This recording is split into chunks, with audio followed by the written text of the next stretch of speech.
Hello and welcome to Setting the Stage, Episode 13, Sara and the Elder Scrolls. Welcome to the podcast, Sara. Why don't you start off by telling us a little bit about yourself and what you're like outside of D&D and role-playing games? Okay, well, I mean, just in general, and should probably come as no surprise given that I'm on this podcast, that I'm a huge nerd in pretty much all aspects of my life.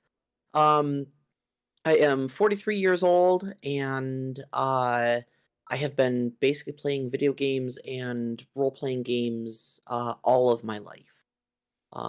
Gaming has basically been my main fun outlet, and I gravitate towards I guess like heavy narrative style games.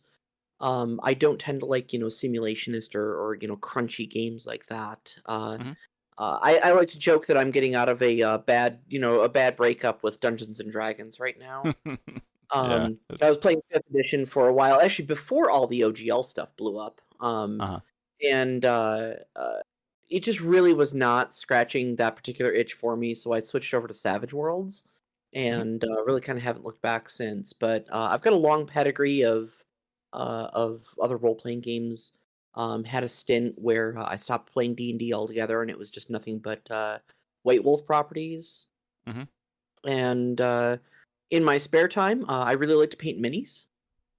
Oh, cool. I'm very into having a board fully stocked with like painted minis and good terrain and stuff like that. I love doing that as well. I got a lot into that early days of D&D, but also BattleTech was another one of my kind of formative games, and so That's the like mech one, right? yeah, originally by FASA, Catalyst now has the license for it, but same game as always, honestly, and yeah, it's just big stompy mechs in the year 3050. Okay, cool. Yeah, I think I got some of the miniatures from that because I liked the look of them, and it was like Battle Sisters, like the flamethrower girls. No, that's Warhammer 40K. Oh, okay. I thought. All right, I misremembered it. They also have big stompy robots. It's easy to get them all kind of mixed Yes. up. Yeah. Yes. Oh, yeah. You had one of the biggest list of systems that you'd played in the past that from anyone on the survey. Oh wow. Okay. Yeah. It's pretty cool. I've been doing this for nearly 30 years now. So. Yes. I think literally longer than I have been walking. Yeah. Cool. Well, before we get further on, you also have a podcast. So what's that about? Yeah. So I'm co-host of the Storyteller Conclave podcast. We are it's myself and another DM, my co-host Rob, who we've both been gaming, that long, that for that roughly 30 years, 25, 30 Hmm. years, and Yep. we are both nearly, all forever DMs basically. Yes. And so just we've stacked up all sorts of gaming experience, a gaming pedigree across a lot of different systems and whatnot. And we would have these long talks where we would just be, storyteller to storyteller, just, for 3, 4 hours. And at one point, I just kind of jokingly said, like, God, we just talk about storytelling all the time. We should start a podcast and just let people listen in on our rants. And Hmm. he was Yeah. like, okay, well, let's start talking brass tacks. And 3 years later, we just put one episode 194 in the can tonight. So it's basically just all about how to be a better storyteller, how to run a better game. We try to keep it system agnostic, so we Hmm. don't really get into like crunching the mechanics of D&D or anything like that. It's just about Right. like building NPCs or building tension or stringing plots together and whatnot. Okay. Yeah, I can see why you call that the storyteller conclave because that has a lot of similarities with how you would tell stories live instead of as like a participation media like D&D. Yes. All right, neat. So you said you're doing weekly episodes, so it's probably going to be at least the 200th by the time this episode comes out. Oh yeah, probably. Yeah, we're right on the verge. Cool. That's a big accomplishment. Congratulations. Well, thank you, and I'm hoping I'm gonna be having the same conversation with you when you hit 200. That would be great. Yeah. It would be. Well, this will probably, I'm sure I will put a link to the podcast, but you want to shout it out now as well? Yeah, sure. You can find us at storytellerconclave.com, and Just look for Storyteller Conclave wherever you get your pods. We're on Spotify, Apple Podcasts, all the major network. Okay, cool. Thank you. Yeah, so just want to get that out of the way first because usually people listen to that part earlier on rather than later. Yeah, right on, right on. Okay, so you have for your world, usually I ask people for like what's it called and what's the physical description like, but you're playing in Tamriel, so the Elder Scrolls world. That's correct, yeah. Yeah. Why don't you tell me about like why you chose that world to play in? So funny enough, I for the longest time I actually did not like the Elder Scrolls games. I Okay. had a friend who sat me down when Morrowind came out and said, "Hey, you got to play this game." And I think I got 45 minutes into it and got killed by some random monster and was just like, "Screw this! I hate this." And didn't play Oblivion when it came out because I still had a sour taste in my mouth from Morrowind. And then when Skyrim came out, I was very much the same way of like, no, I'm not doing this. I hate Elder Scrolls games. They're stupid. And a friend basically sat me down in front of his computer and was like, you will play this. You will like it. Lots has changed since Morrowind. I know you have a bad taste in your mouth for it. Just do it. And I don't know, something changed. I fell in love with it. And I've just adored the world building ever since. Got pretty heavy into Elder Scrolls Online, and for me, the big attraction to it was that it felt recognizable from like your kind of, I guess, what generic D&D would be. Your elves, Yeah. your magic, your things like that, but it had just enough of a twist on it that it didn't feel familiar. I really loved the kind of the dichotomy between the Aedra and the Daedra. Yeah, It that's didn't feel definitely like, different. yeah, they didn't feel like traditional gods, you know? There was no like, oh, these are the good ones, these are the bad ones. Like they all kind of have a thing, you know? Right. Um, the idea that orcs are just elves, that the dwarves were just elves. A lot of those little bits of world building like really tickled my fancy in a way that I I don't know. It seems like when I'm saying it out loud to you right now, it seems silly, but it's just enough of a twist that it really intrigued me and really compelled me, and I just really wanted to tell um stories that went beyond what they could program into the video games with it, you know? Of course, yes. Like you interact with NPCs and they've got these, hundreds of thousands of voiced lines for them, and that's great. But at the end of the day, you can still only do what the game is programmed to do.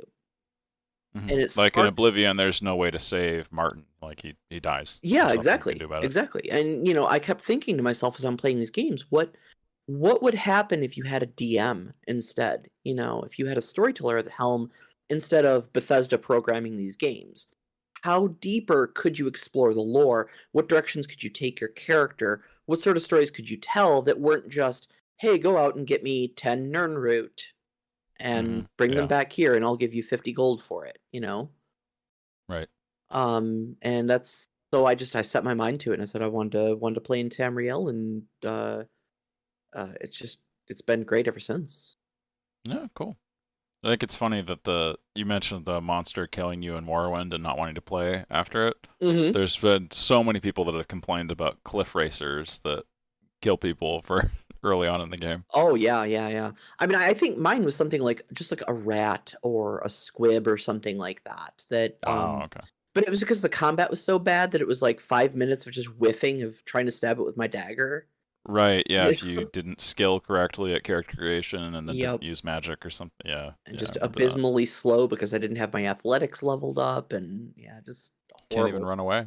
Yeah, Yeah. exactly. Did you go back and play Morrowind and Oblivion? I went back and tried to play Morrowind, and I think I had the same like 45-minute attention span with it, where I It is a couldn't bit dated at this point. I couldn't get past the game mechanics. I did go back and play a bit of Oblivion. I'm only about halfway through it. But I tend to have like really bad ADHD with my gaming. Yeah. And so it wasn't that I gave up like a conscious decision to like I need to stop playing this game like I did with Morrowind. I think it was just another game came along and it was jingling the keys of the baby. Yeah. I think plenty of people have that problem. Yeah, yeah. So many unfinished games in my Steam library because of that. Yeah, I'm working my way through about 5 different ones at the same time at the moment. It's going Hmm. great. Okay. Um, so most of your exposure comes from Skyrim and ESO then. Yes.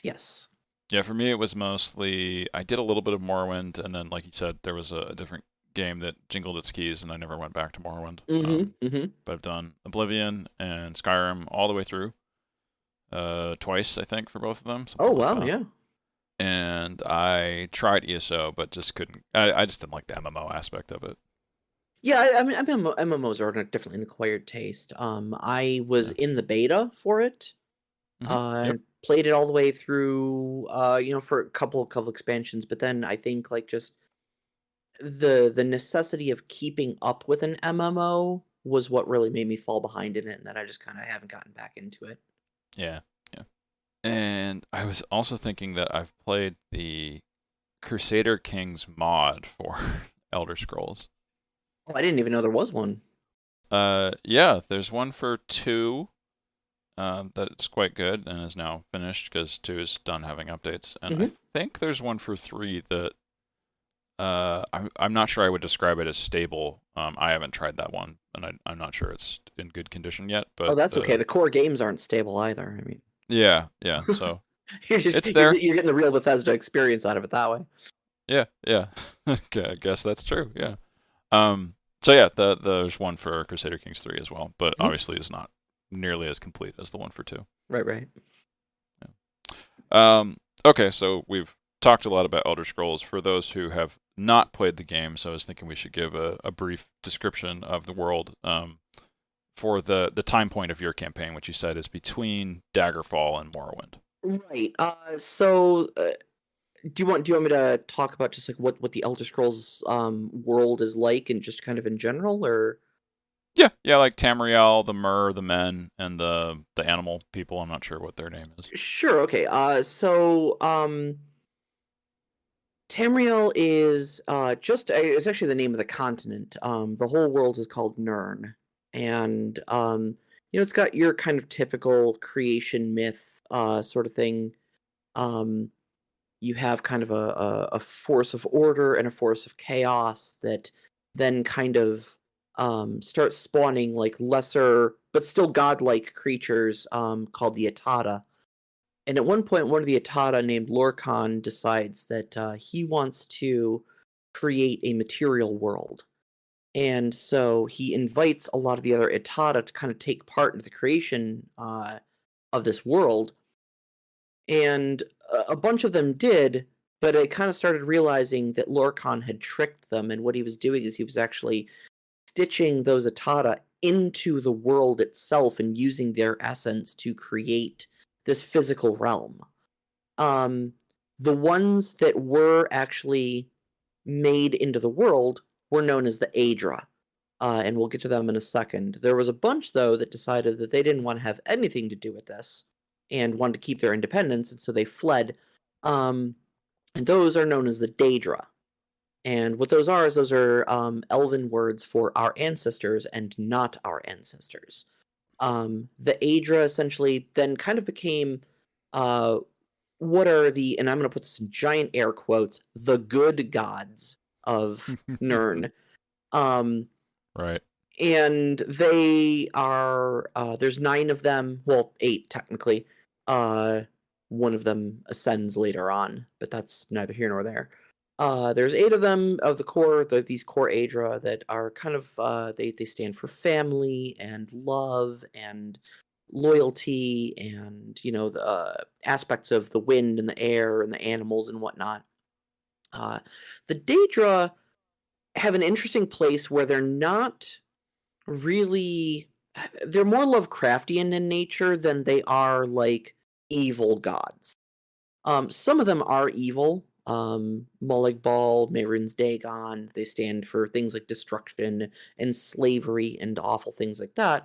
Um, but there are other Daedra that are like semi-beneficial. The way I like to describe them is they're like wild animals.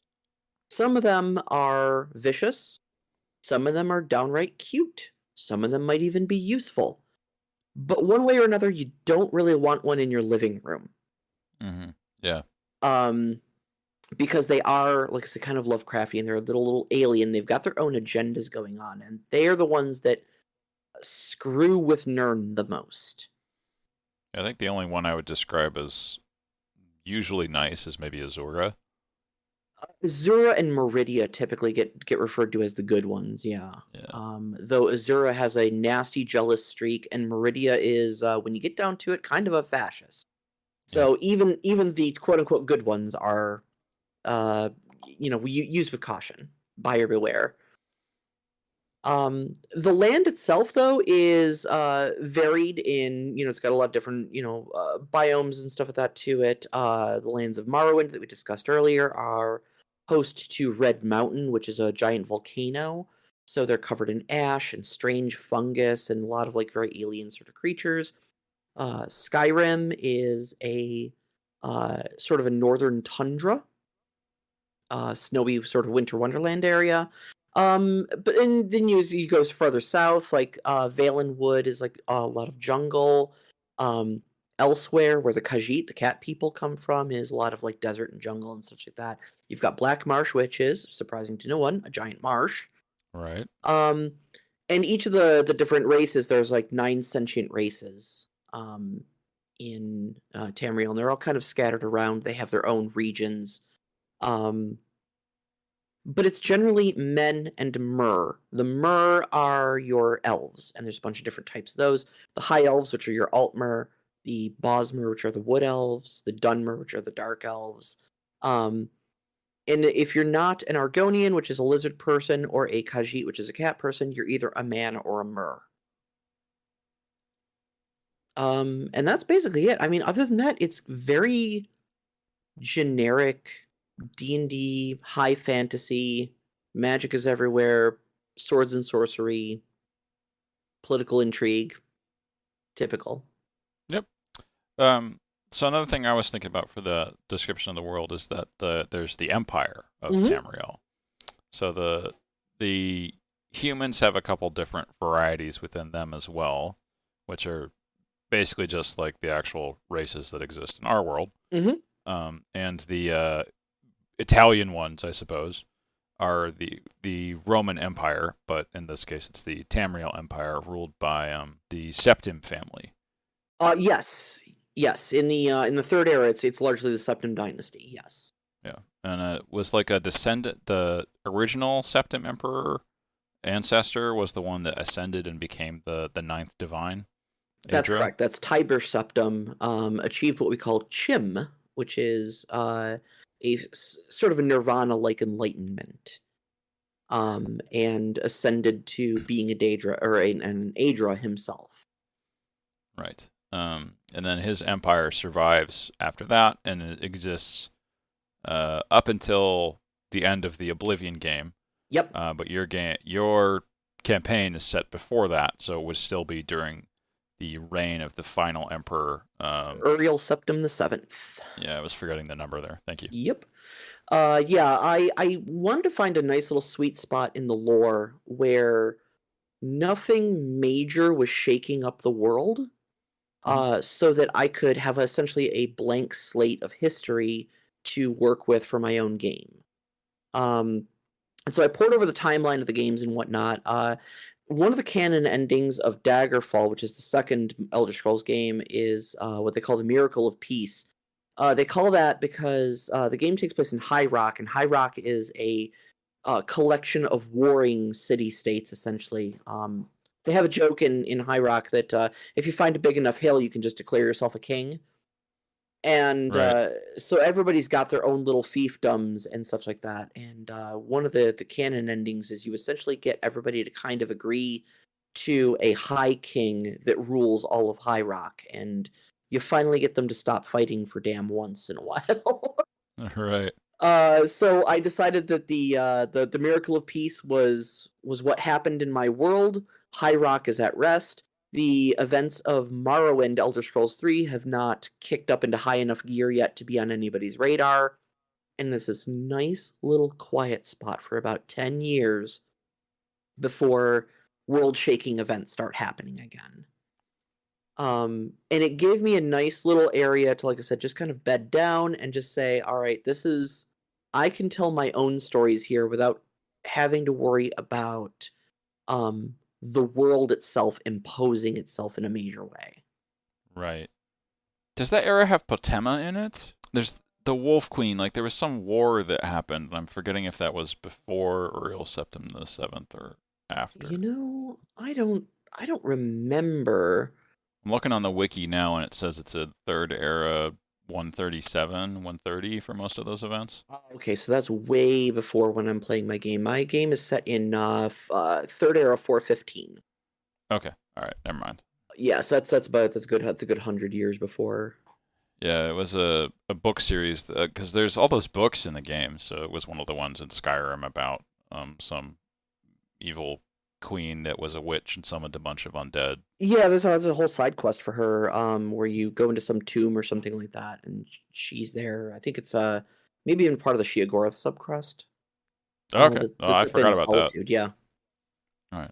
I remembered reading the little history books about her, but not the actual quest. Oh, she was bonkers, yeah. Okay.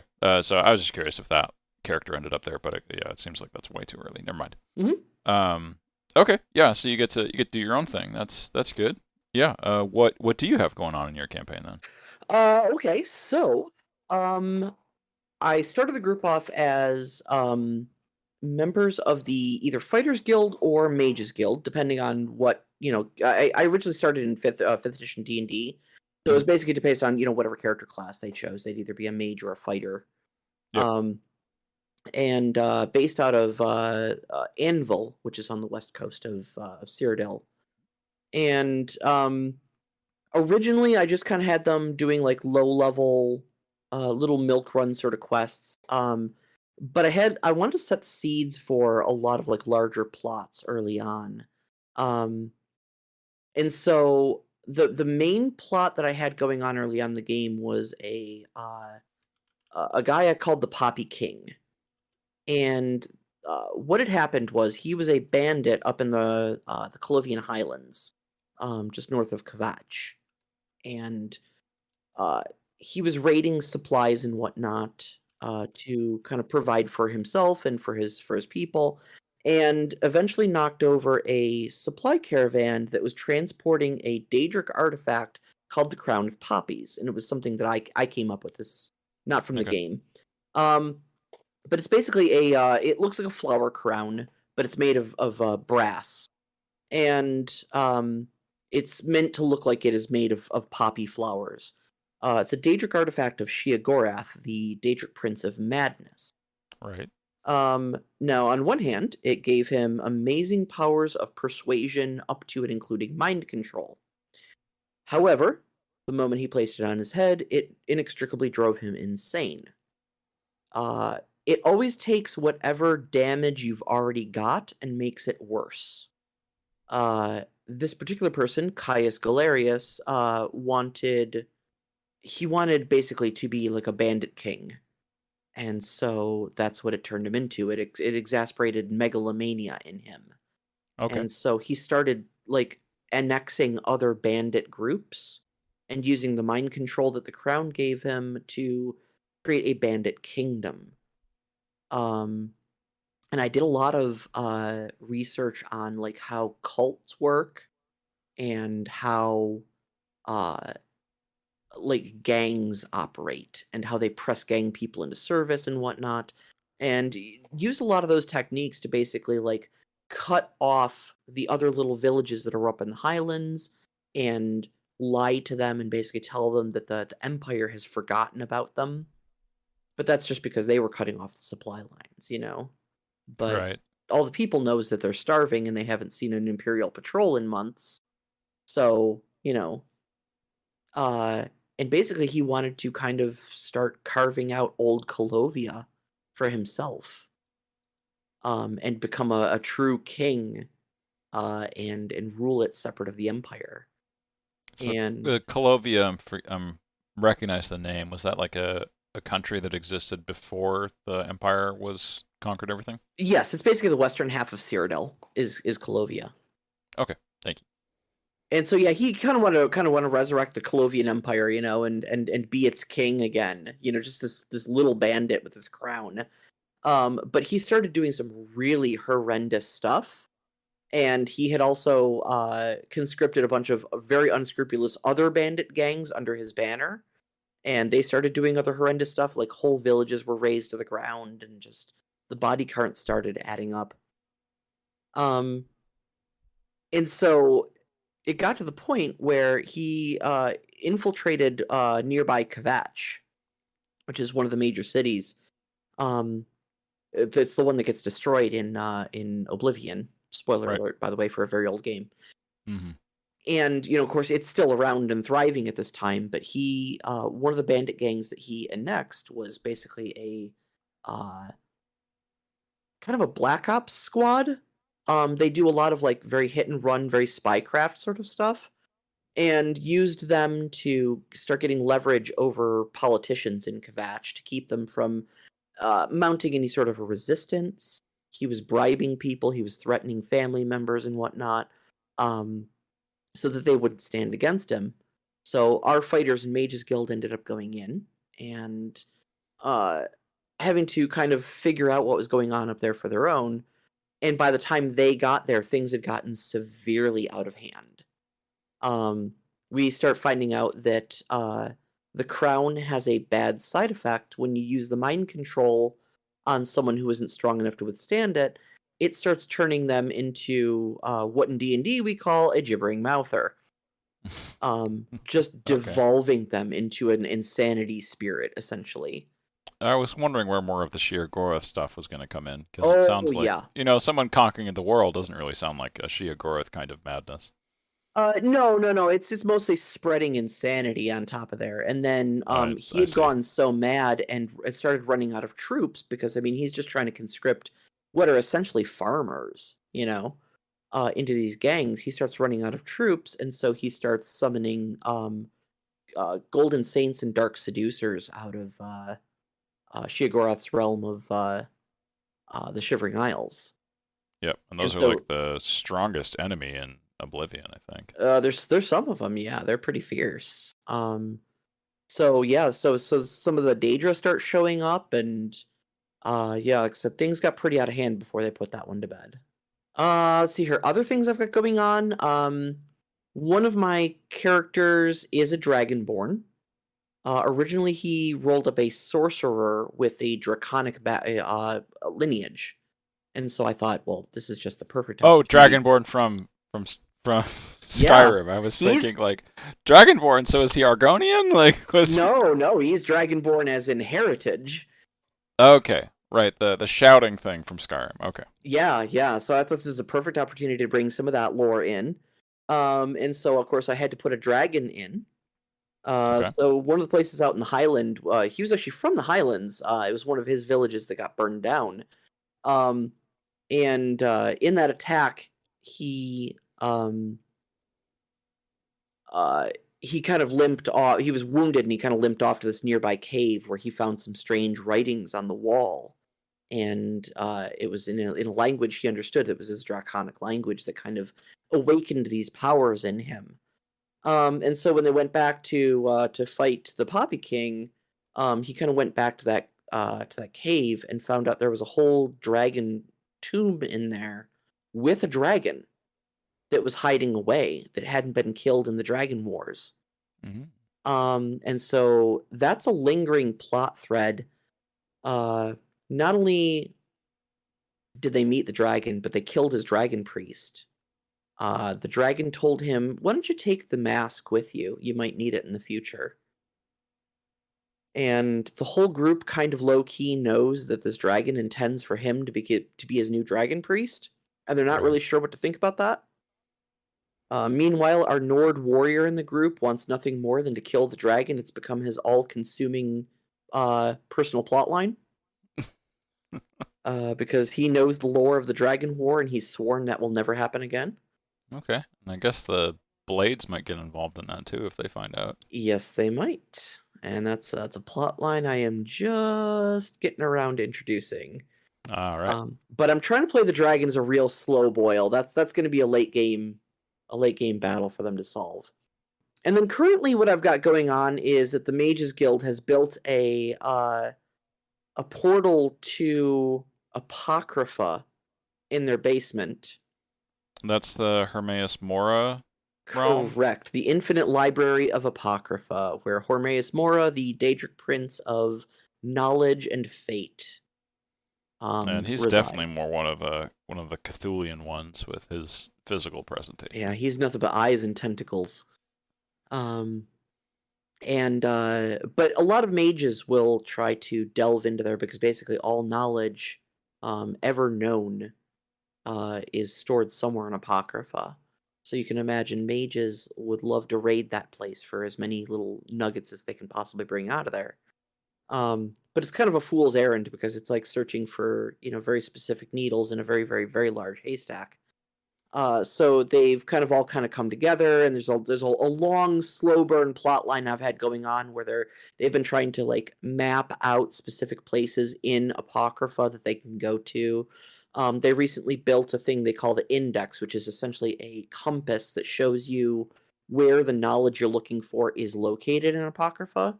You just have to get there, and you have to survive the journey. And they've actually made their first delve in and tried to pull something out of there, and were successful. So Wasn't the index an item in the Skyrim game, or am I thinking of Codex?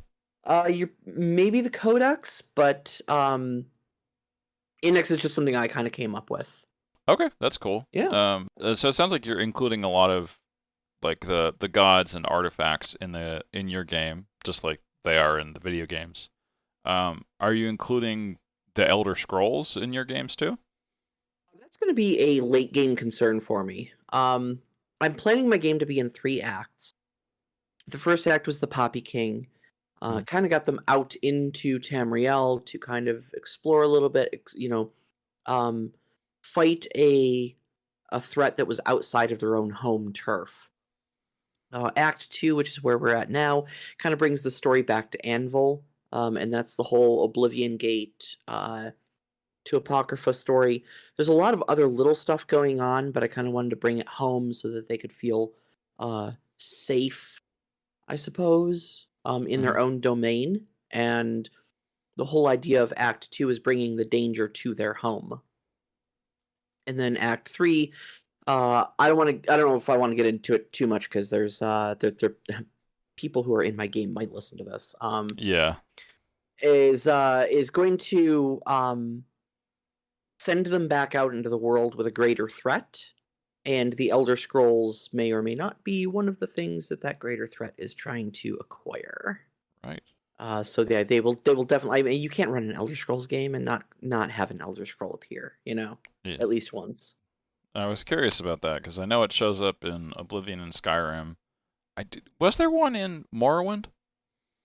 I don't know, actually. I'm sure Vivek has one stashed away somewhere. Yeah. Like I'm sure they're present somewhere, like within that game's established universe, but just whether they actually show up is a different thing. Yeah, I unfortunately don't know that game well enough to to say really. Going back to an earlier point, I had a question about the ending of Daggerfall has a couple different endings, and you mentioned one of the canon endings. The way the other games have handled it that were set after the events of Daggerfall is that it treats all of the canon endings as if they happened in an event called the Dragon Break, where there's some sort of like time nonsense stuff that allows all of the possible endings to occur. Right. Did you go with that as the version that's true for your campaign, or are you doing like just a single canon ending to make it simpler? I did just a single canon ending to keep things simple. The way I kind of conceptualize it is that your average person does not understand a Dragon Break because they cannot understand a Dragon Break. Yep. And so I kind of leaned, and maybe this is a bad interpretation of the lore, but hey, it's my game. But I kind of leaned into the idea that a Dragon Break essentially fractures the timeline. And all of those timelines are valid, but our characters can only exist in one of them. And so we're telling the story of the fracture, the part of the Dragon Break where the Miracle of Peace was the canon thing that happened, and we're exploring that offshoot. Okay. Yeah, that sounds reasonable to me. It's so much easier than, oh yeah, all these simultaneous things happened 5 years ago, and that's just news. So anyways, Yeah, and I think at least 2 or 3 of them were like contradict other ones. So they all contradict one another because every single one of them basically is who gets the Numidium at the end. Or is it the right. Numidium or the heart that runs the Numidium? I forget exactly what it is, but there's some magical thing that is essentially the key to the Numidium, which is this giant battle mech, essentially. And it's really who ends up with it. There's like one of 7 different parties it can end up with. Okay. Well, moving on from that. Yep. Lore, am I right? Yeah, I did have another lore question for how you were handling different varieties of Khajiit in the game. So yeah, the Khajiit have a lot of different forms depending on what phase of the moons that they are born under, and I would say primarily, the Khajiit you're going to run into are I believe they're called the Suthe. Are the main type of Khajiit, like your humanoid, human-sized, anthropomorphic cats. But I actually have had an Elfique, which is like the actual proper like house cat style one, show up earlier in the game, as one of the spies that were actually attached to the spy bandits. But the kind of way that I've been rolling with them is that they don't the ones that are not the humanoid ones don't generally leave elsewhere, because they're not largely understood outside of their own society, and so they just kind of make it it's not a hard rule or anything like that, but it's more like, yeah, why go where you're not welcome? I mean, it certainly seems like a hard rule if the game's presentation of them is any indication. It is, but again, I mean, the whole point of my bringing it to the tabletop was to explore themes that the games don't. Right. So I did have an option there, but it's just there's certain aspects of the lore that I just haven't gotten into because honestly, I could drown in the lore for this game. Yes. And there are certain things you just have to simplify and hand wave to keep the story moving, keep the story succinct and understandable for the players. Okay, so you basically decided that the quadrupeds aren't elsewhere, and we're just gonna go with the standard size Khajiit and not worry too much about it. Okay. Yeah, unless I'm really feeling like creative, like, oh, one shows up, but yeah, they're not all over the place. Yeah. Okay. Yeah, that seems reasonable to me. I know Mhm. they can get pretty big and pretty small, but Oh yeah, some of them are like mammoth sized. yeah, and I guess if you really wanted to handle it, you could, because it's not a PC, you can just say, oh, this one has giant stats, and we're just going to use a stone giant to represent it or something. Oh yeah, sure, absolutely. Okay, well, speaking of stats, in your survey you mentioned you're using Savage Worlds or a different similar setting system for your game. Yeah, we're using actually just core Savage Worlds, and Okay. the Fantasy Companion actually just came out for it. I had an advanced copy of it because I was in the Kickstarter for it.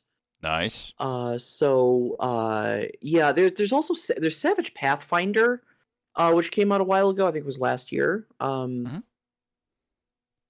Which is a Savage Worlds conversion of the Pathfinder setting.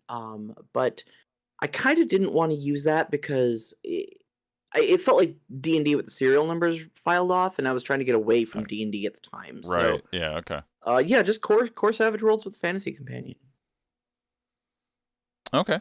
So how does that work for the different races? Because from what I remembered of Dungeon World, at least, you pick your class and then you pick your race has like an attachment to your class. So like, So the great thing about Savage Worlds is that basically it's a generic system at its core, and so everything is modular with a set of points to be spent on it. And so there's a whole section at the beginning of the core book that's basically like, here's a bunch of core races or templates for you for different species and whatnot.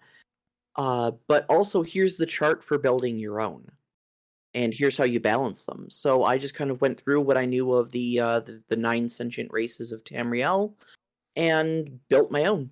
It was easy. It was quick. I did it in an afternoon. Cool. Yeah, that sounds like it'd be decent for doing a mix of the races as well, because I think all of the men and mer can interbreed. They can, but I don't think you really see it. And I think anytime they do, you come out essentially as the species of your mother down the maternal line. Oh, that's right. I forgot about that part. The only long-term sort of like hybrid race you see is the Bretons that just have a little bit of elven blood in them. But they express mostly human. That's right. Okay. Yeah, I'd forgotten that they had the maternal lineage thing. Mm-hmm. Okay. So, can you get more into what Savage Worlds is as a system for those who haven't played or heard about it before? Yeah. So Savage Worlds is it's actually a generic game system put out by Pinnacle Entertainment Group, and it's been around for a while. They're currently on what they call their Adventure Edition. They don't go by numbered editions. They have a name for them. So you'll see it abbreviated sometimes as SWADE, Savage Worlds Adventure Edition. Okay. And the thing that really attracted me to it is that it's a very simple dice system. So you've got 5 traits, which are your main attributes, and then all of your skills as well. Every single one of those has a die attached to it. So you don't have like a 15 in strength. You would have a D8 in strength, and it goes from D4, D6, D8, D10, D12 is the highest. So it's essentially on a 1 to 5 scale. And simple enough, that's the die you roll whenever you want to test that stat. Right. The attributes do not act as modifiers to your skills like you see in a lot of other systems like White Wolf or Dungeons and Dragons. They act as kind of like skill thresholds instead. So you can have like say you've got a D6 in your agility, okay, which is kind of like your dexterity attribute. Mm-hmm. So you're not in a lot of other systems. It's going to be you're going to add your attribute plus your skill to get what you're rolling for your dice. It doesn't function like that in Savage Worlds. It just says that basically if you're going to raise a skill that is tied to agility, say like fighting, you can go up to D6, which is what your agility is, for 1 point, 1 advancement point. But then anything surpassing your agility, it takes 2. It takes twice the amount. And so it just takes more effort to surpass your natural limits, but you absolutely can. And this offers some really great freedom for building your characters, because you don't have dump stats as much as you do in other game systems. You don't have the fighter saying, "Well, I can't be charismatic because my charisma is a dump stat," and I'll never have the bonuses to be able to persuade anybody. Instead, you have like, well, yeah, I can absolutely, as the big dumb fighter, be persuasive. I just need to try extra hard to level up my persuasion. But I can absolutely do it. Okay. Other than that, though, it has a very pulpy feel, because it not only offers a meta currency in the form of bennies, which allow you to spend to do things like rerolls, to shrug off the effects of certain damage and such like that. Puts you kind of in the seat of being like the big hero, Mm-hmm. Yeah. But also every time you roll the die, you also throw an extra D6 along with it called the wild die, and so it essentially gives you 2 tries to beat the target number, which is always 4. So say I'm rolling like my my fighting, which is like a D8, right? I would roll my d8, but I would also roll a d6. And if either of those dice, they're separate, they don't add. If either of those dice comes up 4 or higher, I succeed. And that's Okay. it. That's all of Savage Worlds. You just learned it. Okay. Yeah, that seems like a pretty simple way of handling stuff. Yeah, it's very quick to play, very quick to learn. And the build variety, it's classless and sort of quasi levelless. It's got a very flat power curve to it, so you don't end up with like your Dungeons and Dragons style of like 1 week I'm a pitiful farmer that can't hurt a rat, and then next week we're gonna go punch Tiamat. Yeah, depending on how many long rests you get in there. Yeah, exactly. And that was a big problem I was having with 5th edition, but when we moved to Savage Worlds, it flattened the power curve a lot more. And like people say in Savage Worlds, like you start off as like a person who can fire a gun, and at the end of the campaign, you're a person who's exceptionally good at firing a gun. You know, that's your power curve. Like, oh, I can do some fun tricks with it, but like I'm never gonna go kill God, you know? Yeah. I was actually talking with this about the last episode I recorded, about E6 for 3.5. Did you play that variation? I'm sorry, E6 you said? Yeah. I don't know that I'm familiar with that, no. It was a variant rule set for 3.5, which Okay. I guess it still is a variant rule set for 3.5 if you're Sure. running that, where you stop leveling up at level 6. So the power curve is flatter because it just doesn't go as high. And then after that point, whenever you would level up, you instead just pick a new feat. And I then love that.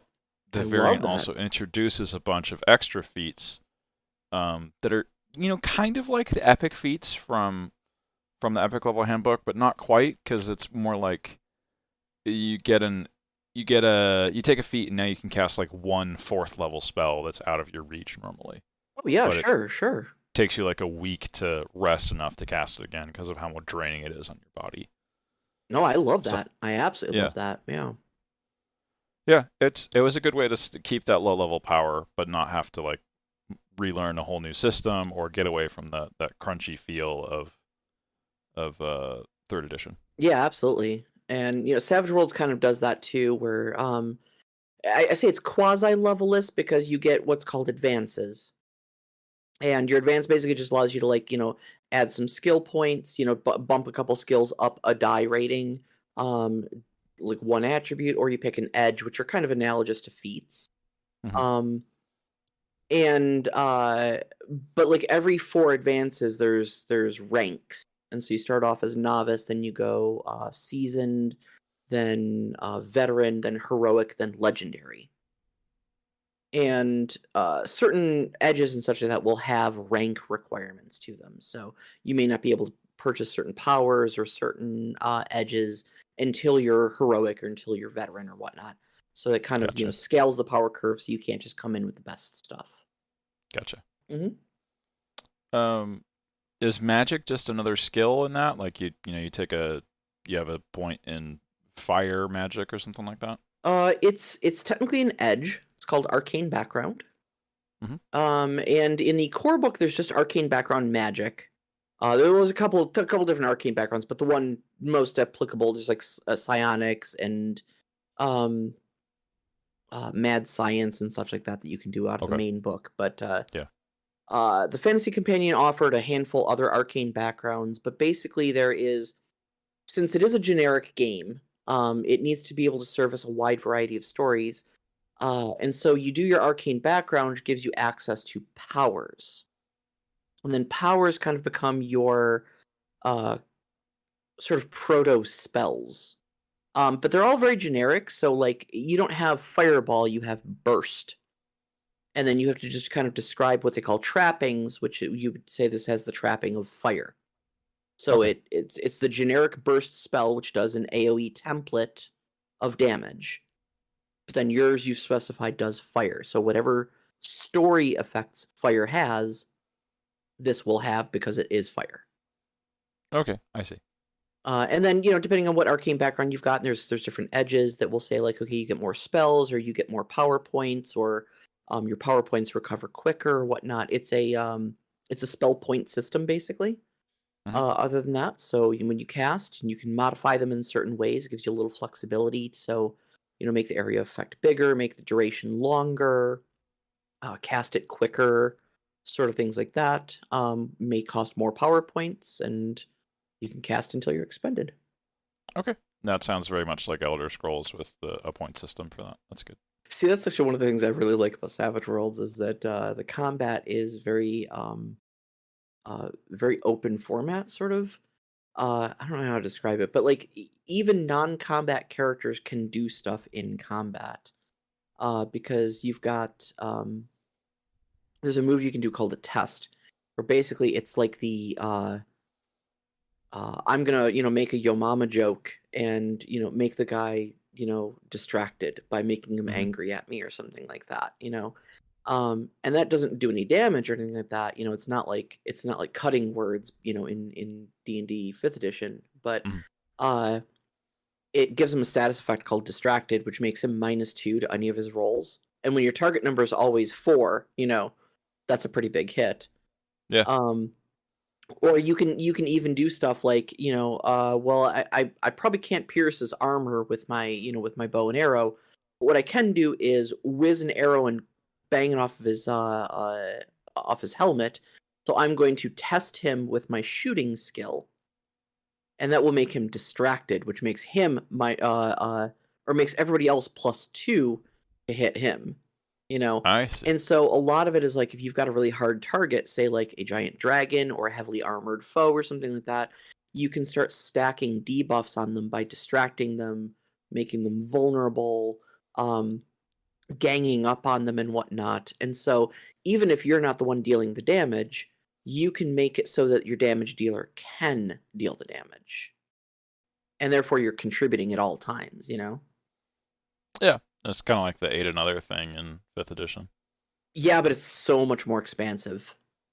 Yes, yes, that definitely does sound like it's more. Yeah, like my boyfriend's character doesn't even have a fighting skill. He's got a rapier. He didn't know how to use it though. It's hilarious. He's playing this dumbass noble who's just arrogant as all hell. Um, but he's also like a Daedra hunter by night. Um, his Is he a his magic user? yeah, he's a mage. His character basically was Jeff Bezos, right? We invented this trade company called the Wayrest Trade Winds. Um, that were, like I said, based out of Wayrest in High Rock. And he was like the heir apparent to this major trade company that was basically like Amazon. Like they were the FedEx. Everybody Hmm. used them to ship stuff. And so just heir to this vast fortune. And one day he discovers this Daedric cult that is like deeply infiltrated many strata of society, including his own trade company. And he kind of goes off the deep end of like, I can't trust anyone. The shadows have ears. I have to eradicate this Daedric threat. Oh God, the Daedra are everywhere. And he just goes missing one day. He like doesn't even fake his own death. He just leaves. And so his brother is just left holding the reins of this major trade company, not knowing what the hell to do. He doesn't come back for 5 years. He's presumed dead. So they just write him off. They have a funeral for him and everything like that. Like the company's got to keep moving. So they pass, leadership of the company over to his brother officially, and he's just presumed dead. Meanwhile, he's pulling this like Fox Mulder, the truth is out there stuff. He hooks up with the Mages Guild halfway across Cyrodiil, and starts learning magic so that he can basically unravel Daedric's secrets and hunt them down and eradicate them.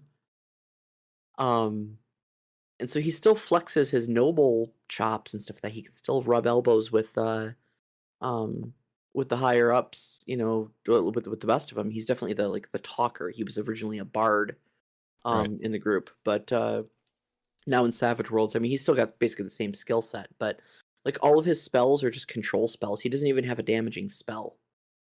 It's all just like debuffs and control spells and stuff like that, and buffs and debuffs.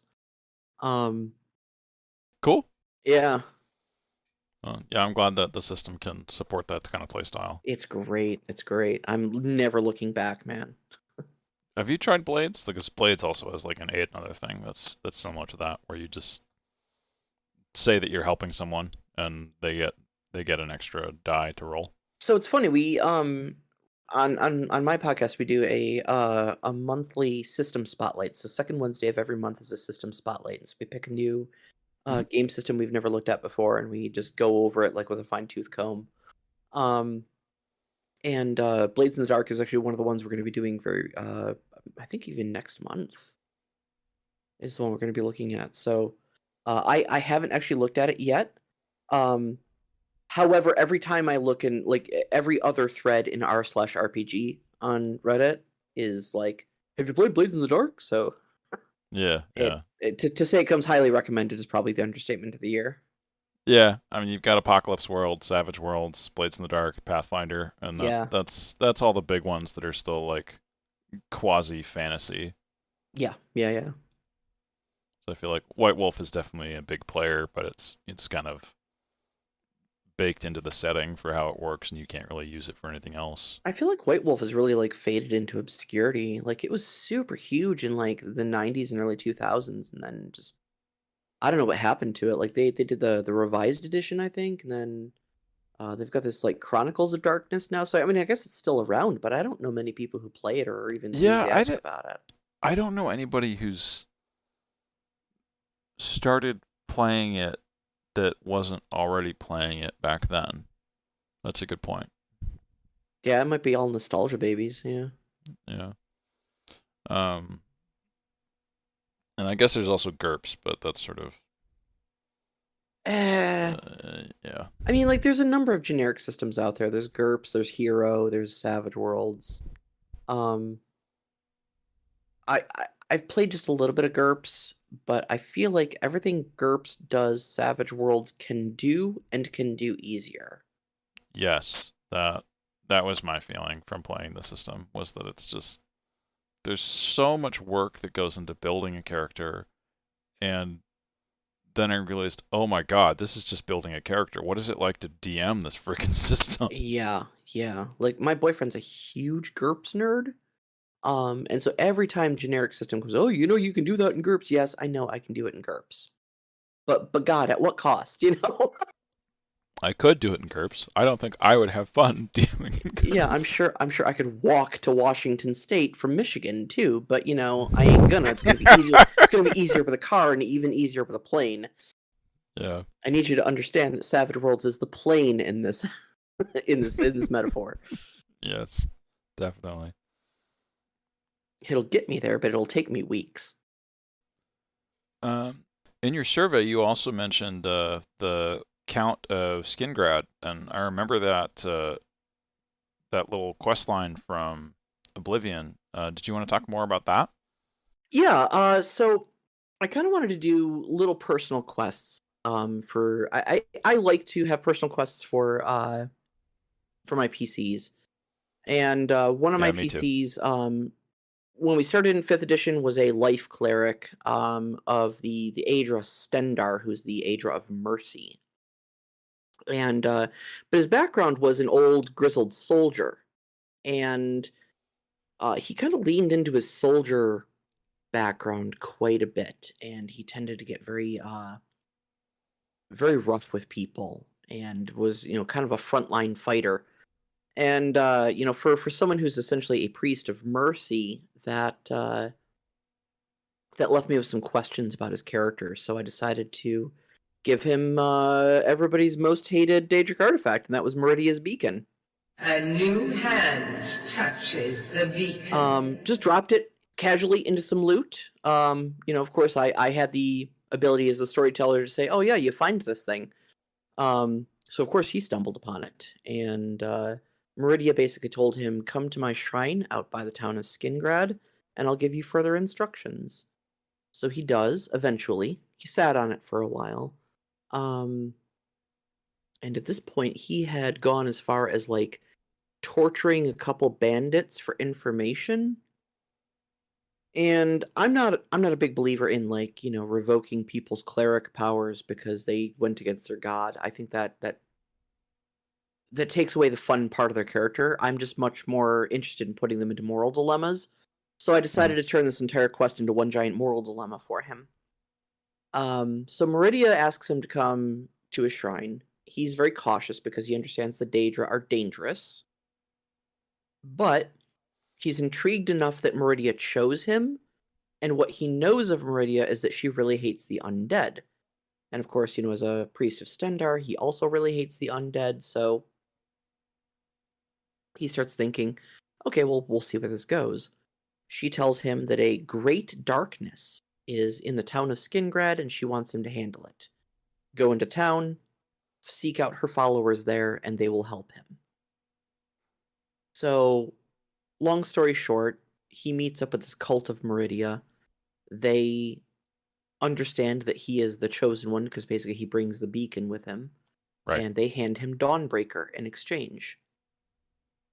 Meanwhile, there are missing persons posters all over Skingrad. And, like, the town guard is going to impose a curfew and all that, because so many people have gone missing. And people are starting to talk that maybe there's, like, a vampire or something stalking around. Now, if you've played Oblivion, and I know you have, you know that the Count of Skingrad is a vampire in canon. Yep. So I lifted that whole quest whole cloth, where his wife and himself had been turned into vampires. She's in a coma because she refused to feed. And he is part of the Mages Guild, and he and the Mages Guild are working together to try to find a cure for vampirism. Now, the one twist I threw on there is that I added a second vampire. This one was a woman by the name of Yorda Foe Crusher, and she was essentially a leg breaker and a Shylock for the Thieves Guild. All right. Known for her brutality. She was always on thin ice with them because, the Thieves Guild tries not to hurt people. That's bad for business. And Yorda frequently left bruises and broken bones in her wake. One night, she was going to collect on a debt. Things went sideways. She ended up killing the guy that she was trying to collect the debt from. The wife and kid witnessed it, and so she decided she couldn't have any witnesses and did them too. She was locked up for the triple homicide, especially the heinous crime of killing the child, and put in the dungeon in the castle. Countess Skingrad, Janus Hassildor, is struggling with his vampirism. He's feeding off of animal blood most days, but sometimes that just isn't satiating his thirst anymore. So he goes down to the dungeon where condemned prisoners are.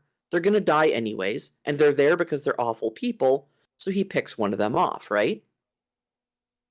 This night, he decides he's going to pick off Yorda, who is strong enough and violent enough to fight him off, but not after being bitten. She contracts vampirism herself, but she escapes from the dungeon and goes off into the wilderness and turns full vampire. She's very enraged by this, decides she's coming back to Skingrad, not to kill Hassildor, but to destroy him. She wants it done publicly.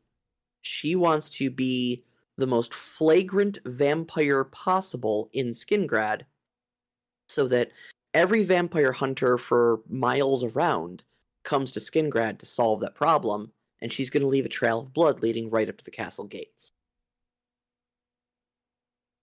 And so what I do is I present this cleric of mercy with a magical undead slaying sword and 2 vampires to choose from. And I start needling him with the question of, which are you, the bringer of mercy or the soldier? Is your mercy death or is your mercy life? And so I brought back the bandit from the Highlands that he was torturing as an NPC who was just having a beer with another NPC that he had disagreements with about his ethics of killing. And they were just like, "Oh, hey, what's up, killer? Let us buy you a beer." And he's just bristled, absolutely bristled that these two people would be accusing him of being a killer. And he's like, "I'm not that person." And the bandit was just like, "You broke my fingers, dude."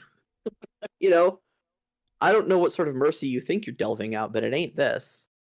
And then yeah, there's just this whole plot that unfolded that constantly put him in situations to choose between, do you execute or do you listen? Do you negotiate? You know. And when it came down to it, he ended up killing Yorda and sparing Count Hassildor. But man, right up to the very end, it was pretty touch and go. He was going to execute both of them and be done with it. I mean, I can understand that. Like, Hassildor does not, never really comes off as good with my experience of him. I mean, maybe not in the video game. I played him pretty straightforward though. Someone with genuinely good intentions.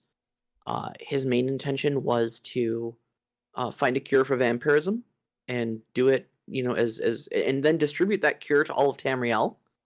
But he also understood he was kind of on a ticking clock, and things had kind of gotten out of hand. And he was trying to deal with that the best he could, but Yorda was just making a mess of things.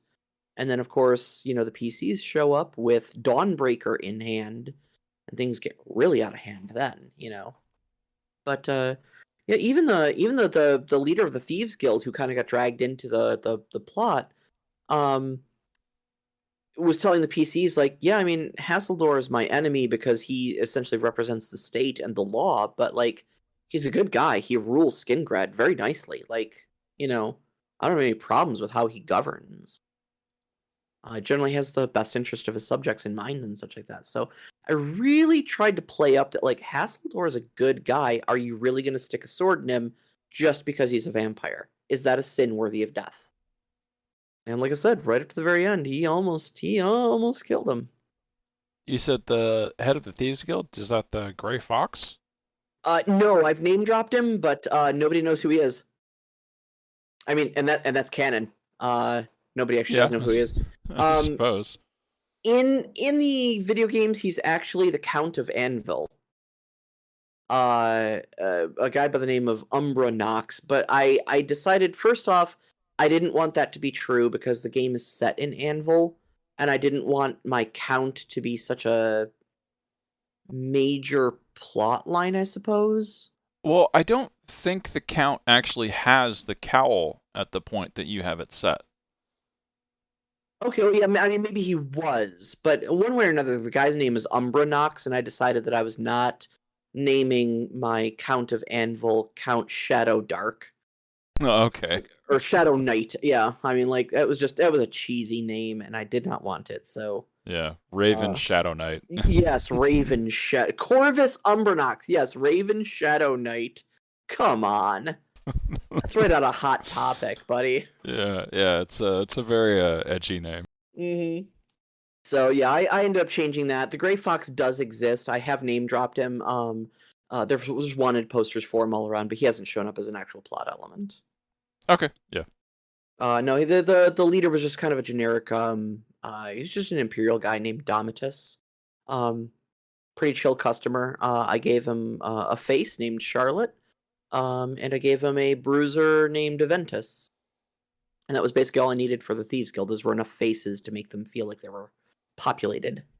Yeah, that's all you need. That's basically the philosophy of the Elder Scrolls games. We don't need to have it be fully populated, just enough for it to feel like it is. Give them enough people to talk to, but not enough that they feel overwhelming. Yes, exactly. It's all role-playing games, so same principle there. Yeah, well, I feel like normally I'd have more questions about the world, but I feel like I already understand it, and I feel like it's such a big cultural impact after Skyrim, which, you know, brought you into the universe. Yeah. That I feel like I don't have as many questions there, and we've gone over your campaign a bit, at least for what you're willing to talk about and not get into Act 3, like you said. Oh yeah, sure. Was there anything else that you wanted to bring up? I think, but the only thing that I can think of to really kind of bring up is the I suppose the effort of kind of converting stuff from the Elder Scrolls, from like the video games, into a video game format. Or sorry, not into a tabletop role-playing game format. Right. From the video games. Because this is also kind of one of the reasons why I decided to go with my own homebrew rather than some of the other existing homebrews that are actually out there. There is an unofficial Elder Scrolls hack for Savage Worlds. And I straight up decided not to use it. And it's the same problem I see with a lot of times where people will try to convert video game mechanics over to role-playing games. And that is they focus way too much on the video game mechanic and not enough about what it represents in the story. So for instance, the unofficial hack for Savage Worlds had five different skills for magic, depending on what school of magicka you were using. So like destruction, transmutation, alteration, conjuration, all that jazz. Right. And they all leveled separately, and depending on what power you were using, depended on what skill you were rolling, because quote unquote, that's the way it is in the video games, where all these were separate skill lines. And like, wow, that's tedious, Um, and I think a lot of people when they're converting things over like this and making their own homebrews don't realize is that video game mechanics make good video game mechanics because you have a computer doing all that crunch for you. And also you need to curate that experience into something that is playable and consumable from a video game standpoint, right? I'm not even sure those mechanics that they had were that good for that specific example either. I mean, maybe not. You may be onto something there, but So the abjuration school is like incredibly hard to level because they just don't get experience from casting the spells. Yeah.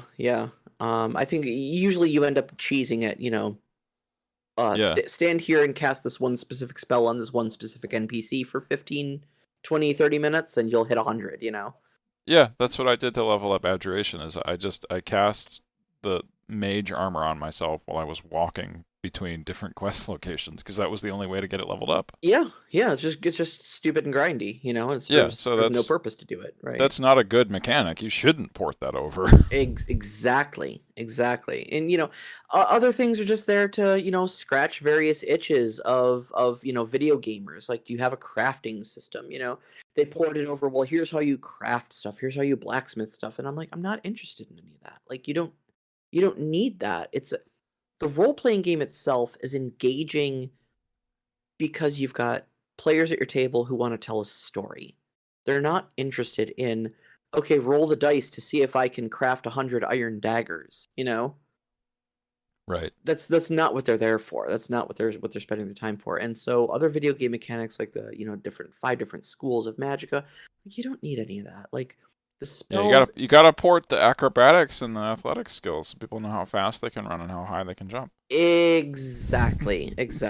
So, we're going for a very narrative feel in our game, and so a lot of my effort in porting things over was looking at how it functioned in the story and going for that feel rather than how does it function mechanically in a video game and going for that. Right. Well, I mean, I guess that goes into one of my next questions is usually do you have any DMing advice that you want to give people? And I have a whole podcast about it weekly, yeah. Yeah, I suppose that as well. That's right. But as far as, I mean, I would say, always serve the narrative first. And I think that goes for, that's very system agnostic advice, let the rules serve the story and not the other way around. And my other biggest advice would be a fan of your players.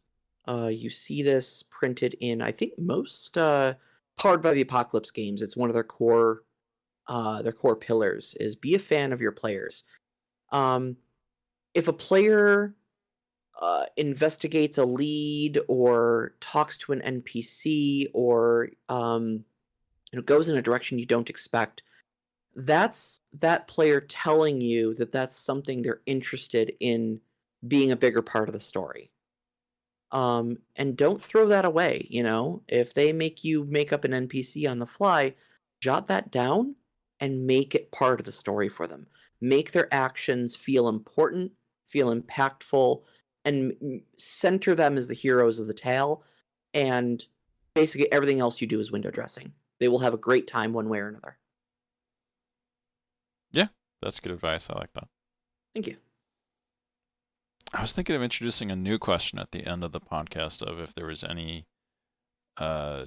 anytime you had a specific problem while DMing that you thought of a solution to solve it. Yeah, So one of my bigger problems is that I'm an over planner. If I don't have something jotted down and pre-planned for a week ahead of time, it tends to throw me off, and I find being thrown off and forced to improvise on my feet very frustrating, which is why I overplan to prevent that from happening. Cover every contingency. Right. And very recently, I had, especially my boyfriend's character, pulled on a thread that I offered him, but I didn't foresee him pulling as hard as he did. He asked me to introduce an NPC. I did, and then he proceeded to question that NPC for the next 20 minutes about various details of his, of the goings on in the city, and I was frustrated, and we were reaching the end of our game session, and so I just kind of told him he doesn't know anything. And then I kind of went back between game sessions, and I took my own advice. I was like, wait, no, he wanted to interrogate that NPC because that's something he's interested in. I have to give him something better and more narratively relevant than he doesn't know anything, let's move on, I didn't want to dismiss him like that. So I think the thing that I did to solve that actually was I started next game session by simply saying, we're retconning the last 15 minutes of game. I'm just straight up erasing it. The answer isn't he doesn't know anything. The answer is here's all the stuff he knows, and that is the plot that leads us into the plot for today's game. Okay. So I think kind of my advice there is don't be afraid to just be like, nope, I did that wrong. Let's do it over. Don't overuse that, and I would say don't do it for whole game sessions. But that answer wasn't final for me.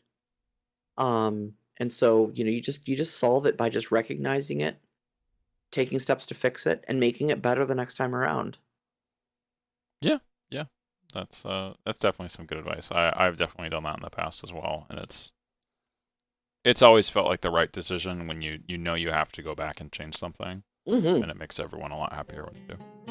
Okay, well, I think that's everything then.